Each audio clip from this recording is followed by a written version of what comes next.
नमस्कार, मी श्रीकांत उमरीकर. आपण पाहतात अनलायझर. लाईक करा, शेअर करा, सबस्क्राईब करा. झुरळांचं जे आंदोलन जंतर मंतरवरती होतं आणि त्याच्यानंतर 20 तारखेला जो मार्च, 21 तारखेला काहीतरी संसदेवरती त्यांनी काढला होता मोर्चा. आणि त्याच्या संदर्भामध्ये अगदी पहिल्या दिवसापासून आमची मागणी अशी आहे की कुठल्याही जेव्हा हिंसक घटना घडती, गुन्हा घडतो, त्याच्यावरती जेव्हा FIR दाखल होतो, तो FIR क्वॅश करायचा अधिकार सरकारलाही नाही. त्याच्यामुळे उद्या सरकारी स्वतः गृहमंत्री असं म्हणतील किंवा अजून कोणी असं म्हणेल की आम्ही सगळ्यांवरचे गुन्हे मागे घेऊत, FIR रद्द होतील. ते होत नाही.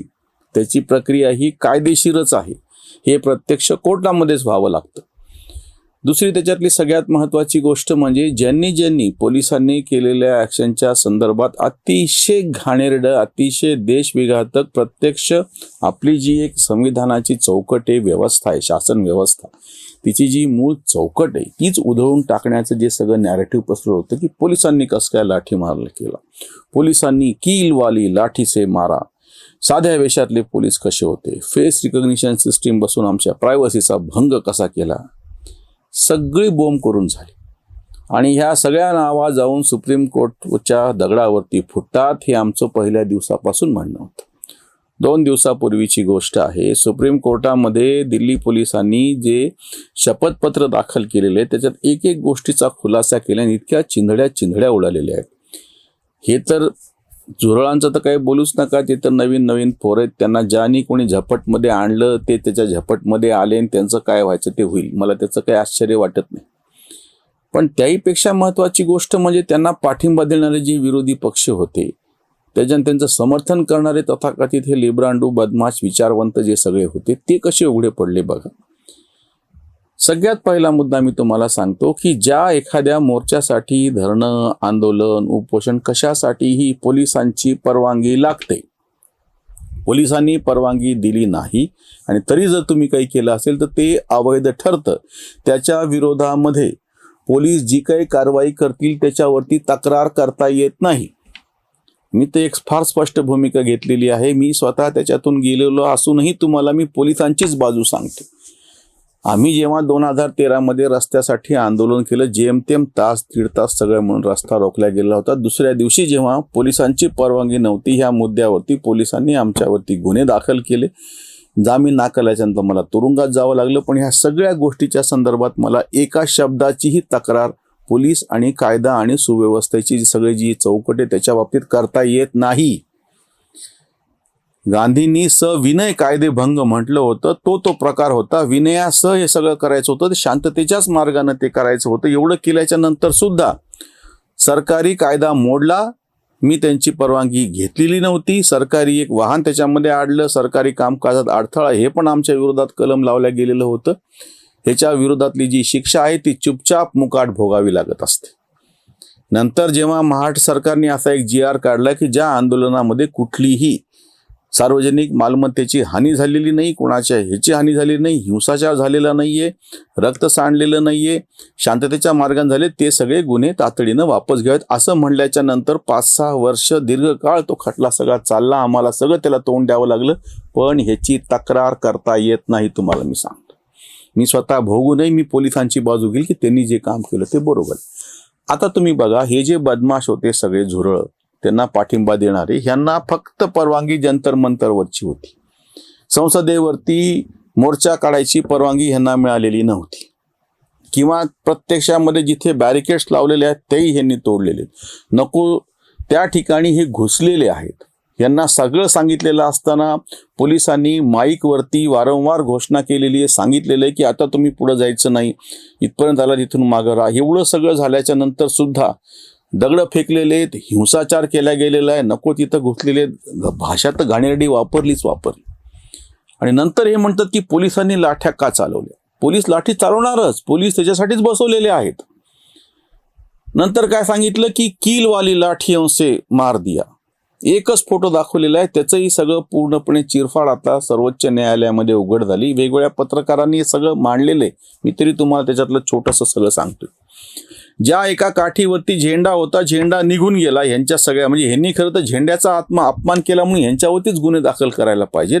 त्याचे जे खिळे होते त्या झेंड्याच्या काठीचे, ज्याच्यासाठी झेंडा अडकवलेला होता, झेंडा गेल्यामुळे ते खिळे उघडे पडले आणि यांच्या हातात ती काठी होती. अशी फक्त एकच काठी फोटोमध्ये सापडलेली. साध्या वेशामधले पोलीस का होते? ते त्यांचा अधिकार आहे की जेव्हा एखादा जमाव नियंत्रणाच्या बाहेर जातो, 5,000 तुम्ही सांगितलेलं असताना 30,000च्या पुढे त्या ठिकाणी लोक होते. या सगळ्यांना आवडण्याच्यासाठी म्हणून जे पोलीस संख्येनं तैनात जास्त पोलीस दळ का घेतलं होतं? काही प्रश्न विचारलेले आहेत. हे मी तुम्हाला सर्वोच्च न्यायालयातली चर्चा सांगतो. असं काही कुठं एखाद्या बसून पारावर बसून चकाट्या पिटल्या असं नाही सांगत मी तुम्हाला. साध्या वेशातले पोलीस का होते?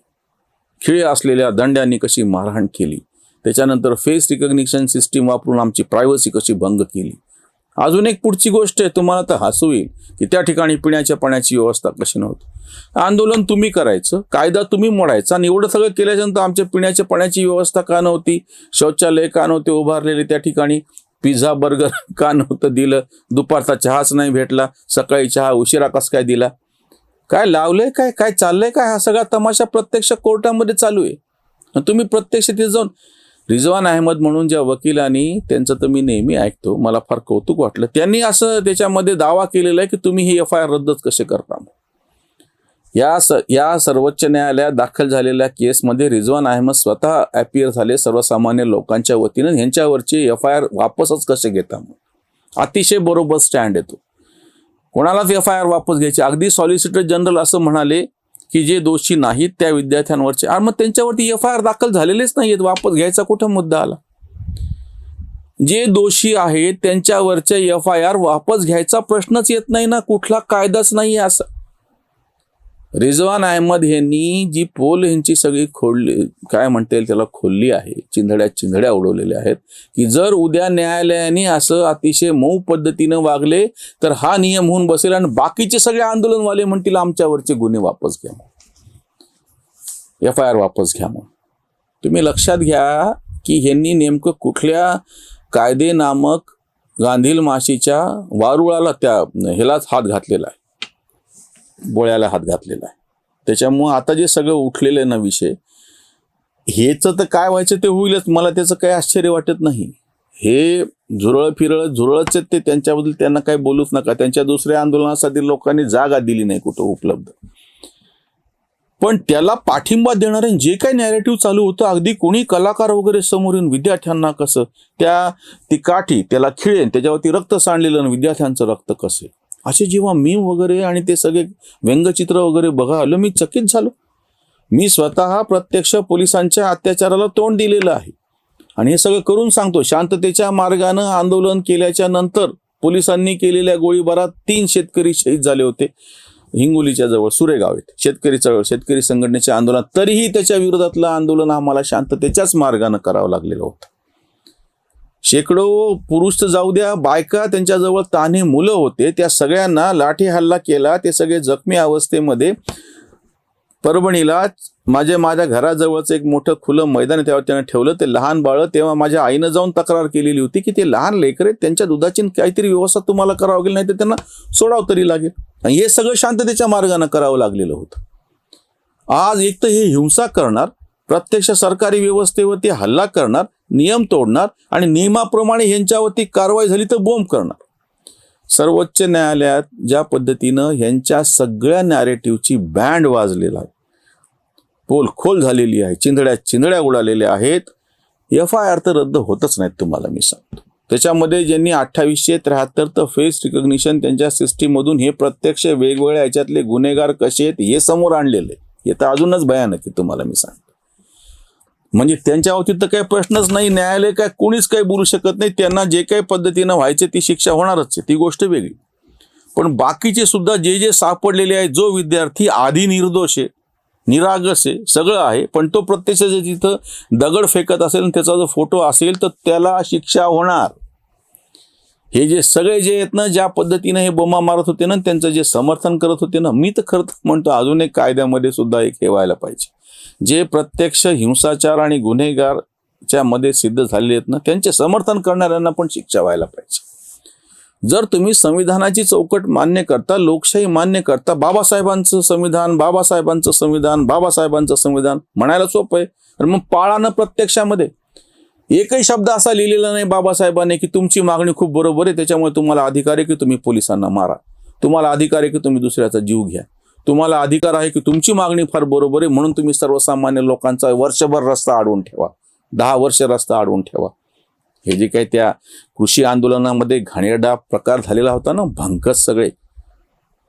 आज सर्वोच्च न्यायालयाने जी भूमिका, पोलिसांची तर प्रत्यक्ष समोर आलेलीच आहे, सर्वोच्च न्यायालयाने जी भूमिका आतापर्यंत घेतलेली, इथून पुढे सुद्धा अतिशय कडक अशी भूमिका घ्यायला पाहिजे. जे जे कायदा मोडतील, मी परत सांगतो, आंदोलन करायचा अधिकार तेव्हाच आहे की जेव्हा तुम्हाला पोलिसांची परवानगी आहे. पोलिसांची परवानगी नसेल तर तुम्हाला जी काही शिक्षा असेल ती भोगावीच लागेल, त्याला दुसरा कुठलाही पर्याय नाही. सगळ्यांनी ज्या पद्धतीचं एक फेक नॅरेटिव्ह उभा केलं गेलेलं होतं, पोलिसांनी कसे अत्याचार केले, दौडा की पिटा, एकही गोष्ट न्यायालयामध्ये सिद्ध करता नाही आली. आणि शेवटचा फक्त तुम्हाला मुद्दा सांगतो, जेव्हा सर्वोच्च न्यायाधीशांनी एक साधा प्रश्न यांच्या ह्या भंकसांच्या वकिलाला असा विचारला की तुम्हाला असं वाटतंय की जे निर्दोष आहेत त्यांच्यावर गुन्हे दाखल झालेत, तुम्ही त्यांची यादी द्या की यांच्यावरचे गुन्हे FIR क्रॅश करायला पाहिजेत म्हणून. नाही देता आली ह्यांनी काय शब्द वापरलेला आहे, ब्लँकेट ॲम्नेस्टी, सगळ्यांवरचे सरधोपट गुन्हे वापस घ्या. असं कसं होऊ शकेल? न्यायालयाने अतिशय स्वच्छ असा प्रश्न विचारलाय की समजा तुम्ही सांगताय 2 विद्यार्थी श्रीकांत उमरीकर हे निर्दोष आहेत आणि त्यांच्यावरती गुन्हा दाखल, सांगा ना, असं यादी द्या. तुम्ही ज्यांना निर्दोष म्हणता अशा सगळ्यांची यादी द्या, त्यांच्यावरचे गुन्हे वापस घ्यायचे की नाही आम्ही बघूत, पण तुम्ही सरधोपट गुन्हे वापस घ्या, म्हणजे FIR वापस घ्या असं म्हणू शकत नाही. हे कायद्याच्या जाळात पूर्णपणे अडकलेले आहेत. भारतीय न्यायव्यवस्थेवरती तर आमचा विश्वास आहे. कायद्याने ज्यांनी कायदा तोडला त्यांना जी काही शिक्षा असेल, कडकमधली कडक शिक्षा झालीच पाहिजे. आणि त्यांचं समर्थन करणाऱ्यांना सुद्धा न्यायालय तर काही शिक्षा देऊ शकत नाही, पण मी आम्हा सर्वसामान्य लोकांना आग्रहाची विनंती करतो, अशा कायदा मोडणाऱ्या लोकांचं अशा पद्धतीचं हिंसेनं, मी पुन्हा म्हणतो, महात्मा गांधींनी सविनय कायदेभंग सांगितला होता, विनय होता त्याच्यामध्ये, उन्माद नव्हता असा. जे सविनय पद्धतीनं कायदाभंग करतील त्यांनाही शिक्षा भोगावी लागते, ही मी माझ्या उदाहरणावरून तुम्हाला सांगतो. आणि आता ते ह्यांनी हिंसा केलेली, त्यांच्यावरती कडक कारवाई झालीच पाहिजे. आणि तुम्ही पण सर्वसामान्य लोकांनी यांच्या पाठिंबा देणाऱ्यांचा सार्वजनिक ठिकाणी बहिष्कार हे सुरू केलेलं पाहिजे. इथेच थांबूया. धन्यवाद.